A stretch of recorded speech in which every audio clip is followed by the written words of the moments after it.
Iran ও ইসরায়েলের মধ্যকার সাম্প্রতিক টানা ১২ দিনের যুদ্ধের পর ইসরায়েল নিজেকে বিজয়ী মনে করছে।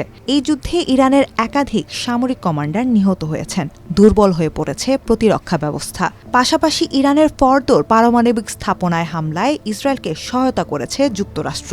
এসব ঘটনাকে নিজেদের সাফল্য হিসেবেই দেখছে তেল আবিব। আর তাই যুদ্ধ শেষ হলেও ইসরায়েলের নেতারাই স্পষ্টভাবে বলেছেন, প্রয়োজন হলে আবারও ইরানে হামলা চালাতে প্রস্তুত তারা। ইসরায়েলের প্রধানমন্ত্রী বেনিয়ামিন নেতানিয়াহু ঘোষণা দিয়েছেন, ইরানের উপর চাপ প্রয়োগ ও আগ্রাসী নীতি থেকে এক চুলও সরে আসবেন না তিনি। কাতার ভিত্তিক সংবাদ মাধ্যম আল জাজিরাকে বিশ্লেষকরা বলছেন, দ্বিতীয় দফায় ইসলামী প্রজাতন্ত্র ইরানকে পুরোপুরি ধ্বংস করতে বড় ধরনের সংঘাতের সুযোগ খুঁজছে ইসরায়েল, যদিও এর জন্য প্রয়োজন যুক্তরাষ্ট্রের অনুমোদন। কিন্তু ওয়াশিংটন আদৌ সেই অনুমতি দেবে কিনা তা এখনও অনিশ্চিত। গত ১৩ জুন সন্ধ্যায় ইরানে আকস্মিকভাবে হামলা করে ইসরায়েল। এরপর দুই দেশে শুরু হয় সরাসরি যুদ্ধ। এতে ইরানের ১,০০০-এর বেশি ও ইসরায়েলের ২৯ জন নিহত হন। ইসরায়েল দাবি করছে এটি ছিল আত্মরক্ষামূলক হামলা, যার লক্ষ্য ছিল ইরানের পারমাণবিক কর্মসূচি ধ্বংস করা। কিন্তু ইরান বহুদিন ধরেই দাবি করে আসছে তাদের পারমাণবিক কর্মসূচি শুধু বেসামরিক কাজে ব্যবহারের জন্য।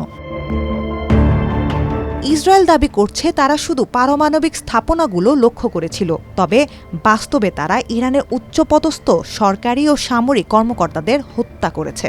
যদিও অনেকেই মনে করেন হামলার মাধ্যমে ইরানকে দুর্বল করা এবং দেশটির সরকারকে সরিয়ে দেওয়াই ছিল ইসরায়েলের মূল উদ্দেশ্য।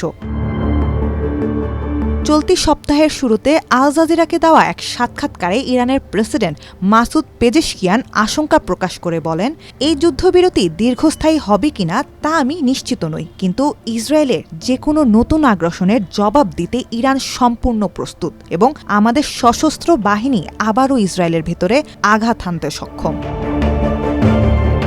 মার্কিন সংবাদ মাধ্যম নিউ ইয়র্ক টাইমস জানিয়েছে, ইসরায়েল ইতোমধ্যে ইরানে গোপনে নাশকতা শুরু করেছে। ৩ জন গোয়েন্দা কর্মকর্তা ও এক ইউরোপীয় কূটনীতিকের ভাষ্য অনুযায়ী ইরানের বিভিন্ন অ্যাপার্টমেন্ট ভবন, তেল শোধনাগার, বিমানবন্দরের পাশের এলাকা ও এক জুতা কারখানায় আকস্মিক বিস্ফোরণ ও অগ্নিকাণ্ডের জন্য ইসরায়েল দায়ী।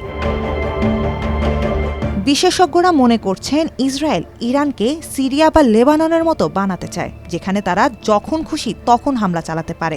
এদিকে ইউরোপীয় দেশগুলো যদি ইরানের উপর আবার নিষেধাজ্ঞা দেয়, তাহলে ইরান পরমাণু অস্ত্র বিস্তার রোধ সংক্রান্ত চুক্তি থেকে সরে আসতে পারে, আর ইসরায়েল এটিকে হামলার রাজনৈতিক অজুহাত হিসেবে ব্যবহার করতে পারে।